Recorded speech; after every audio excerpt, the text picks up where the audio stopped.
Hey everybody, welcome back. I got outside again today. It's nice and cool, as you can see. This storm has finally passed and there's a little bit of wind kicking up, but I figured it might be the perfect time to try to get a video in all this beautiful winter wonderland out here. Thank you to all the new subscribers and all the people that have been jumping in on the channel. I really appreciate your input and just joining the community and being a part of everything. And I know the last few videos that I've done, especially the ones talking about marriage and the way things have gone in our society with that, have taken off quite a bit. And I thought today I'd follow up with talking about a subject that's a little bit on the sensitive side, and I'll probably do multiple videos about this just to kind of get some insight and thoughts from people about it. But I'm going to speak on, and I'd love to hear your feedback on this, basically adult entertainment. I'm not going to use certain other words, or I have to kind of be careful with algorithms. They tend to get things flagged from what other creators have told me. So that, and not just that, but I'm going to refer to it as only fools. You'll know what I'm talking about if you're aware at all and have watched the news in the last few years. That type of entertainment, the effect that it has, not just on relationships, but on us personally. And I'm going to go right into it by saying, it's my personal belief, and well, also the belief of a number of other people that are experts that have kind of studied the long-term effects of this stuff, but it does something where it reduces the value of personal intimacy, reducing it to something that is just either completely transactional or something that is recreational, that you just openly, freely share with pretty much everybody.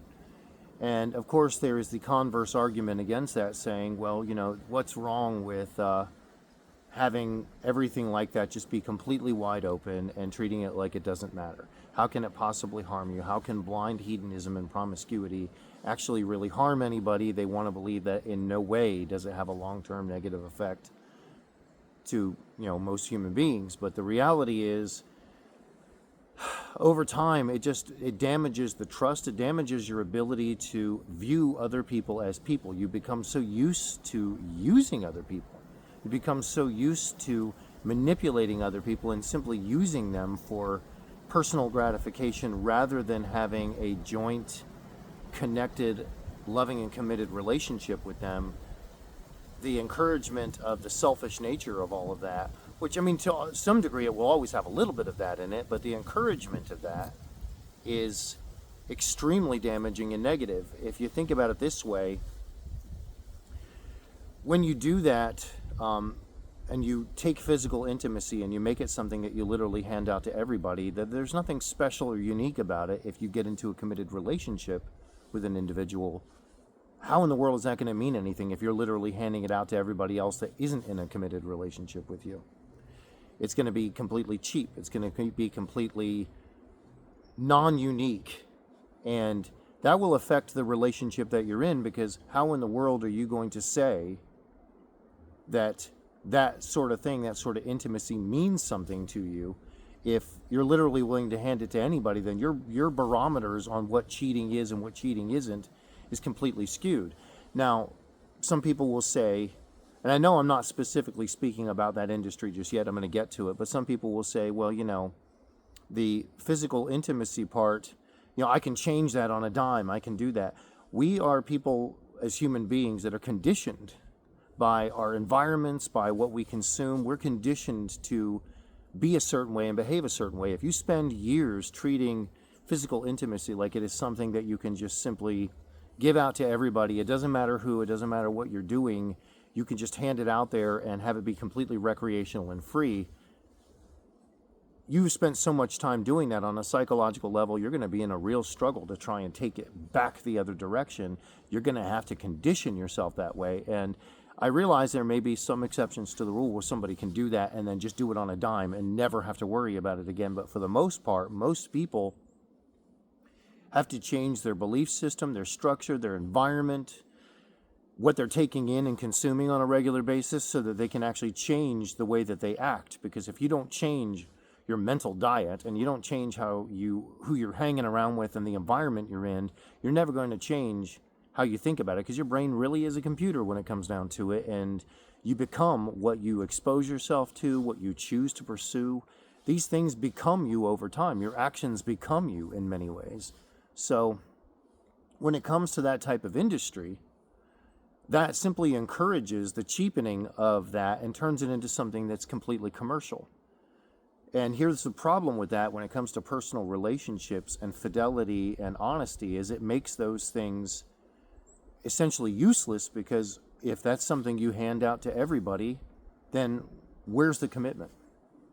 Where's the intimacy and the closeness? And I've encountered people in the past that have tried to argue in favor of, say, like open relationships. I guess they call it polyamory. Trying to say, well, there's no damage in that. It's not going to harm anything. It's going to be completely fine. Why don't you just, agree with the other person that you're going to do that? And there have been studies done by people that have shown what happens over time with these situations is that the considerable lack of trust, because you don't really know what the other person is going to do, because there's no defined boundary. They can literally do most anything with anybody.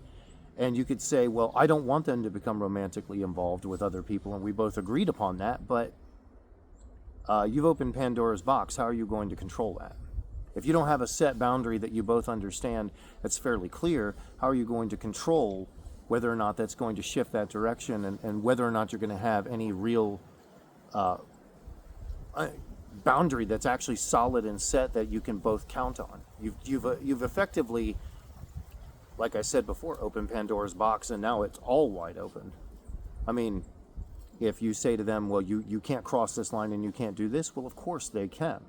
They can, because their justification would be, well, I was able to cross it before, why not now? I mean, if everything's wide open completely before, why not now? So when it comes to the industry that supports adult entertainment, or the people that are involved in all of that, it's simply something where it's commercialized and encouraging all that sort of behavior.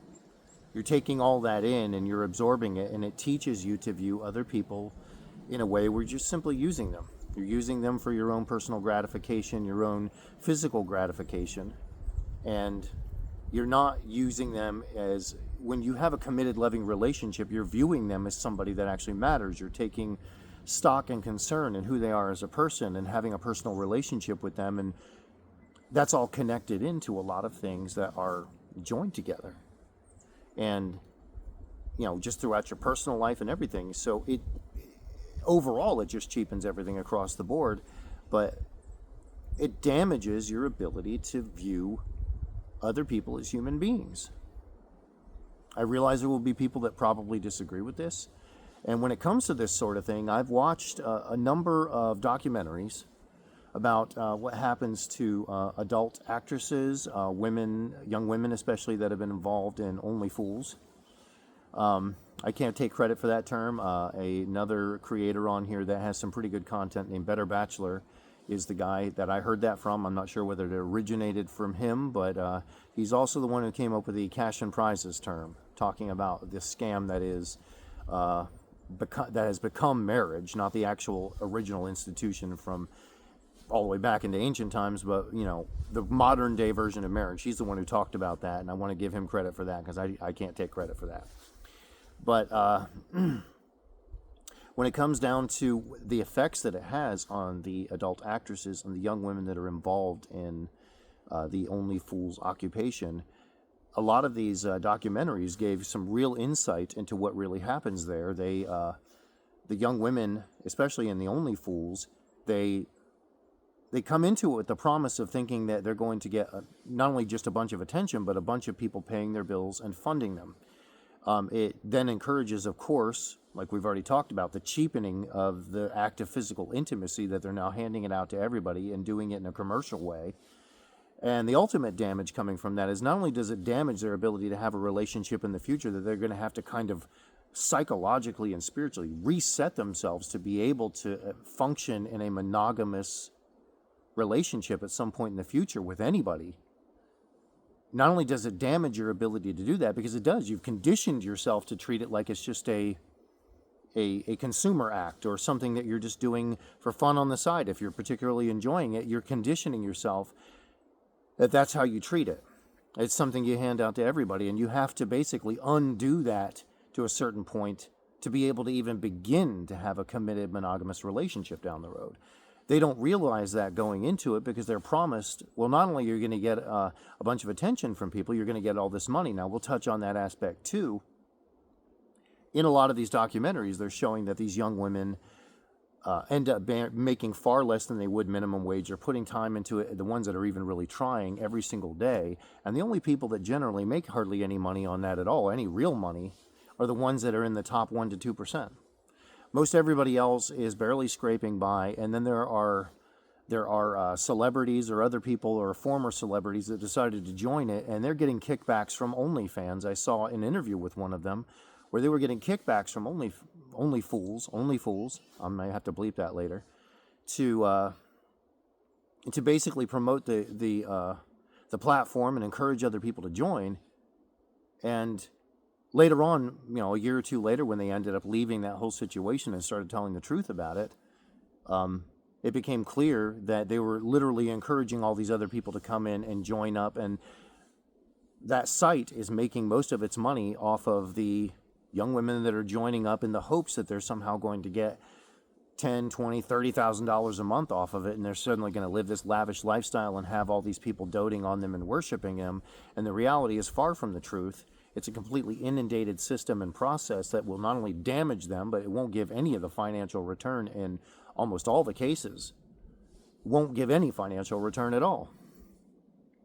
Not to mention just long-term effects of people tending to avoid that, not because they're prudes or, something's wrong with you if you avoid that, but you tend to avoid people that treat physical intimacy like it's not something that matters, because how can you really trust that? And has that person figured out a way to psychologically recover from that to where they can now treat monogamy like it is something that's a serious thing?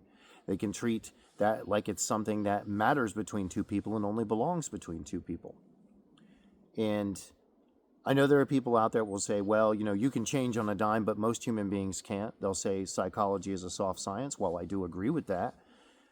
It is something that you have to realize your brain is something that has to be programmed. I'm going to do an upcoming video on that very soon, within the next day or so, probably out here in the weather again, about programming your mindset and what you take in and your mental diet. It's so important.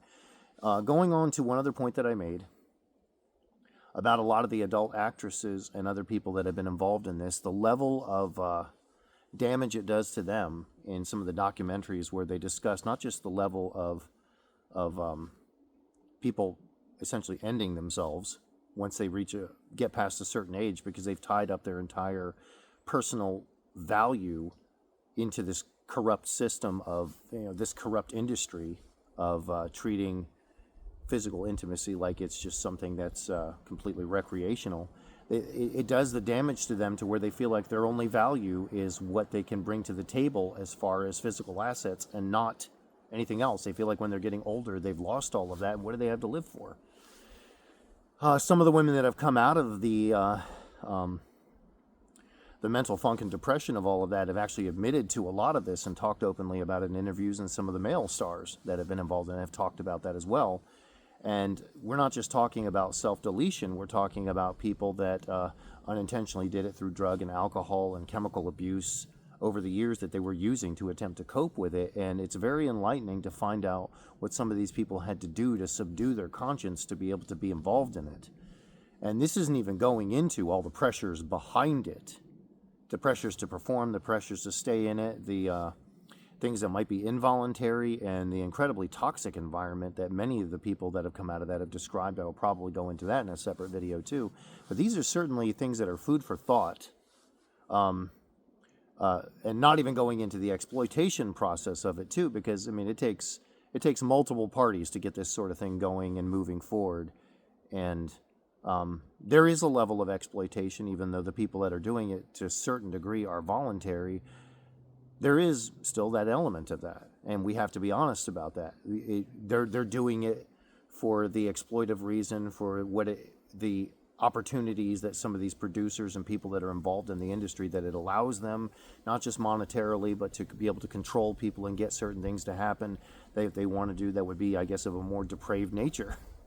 We're just going to be perfectly honest about it. So at any rate, that's all I have for today. I would love to hear your thoughts and comments on this. Make sure you like, subscribe, hit that notification bell, and I will look forward to talking to you all soon.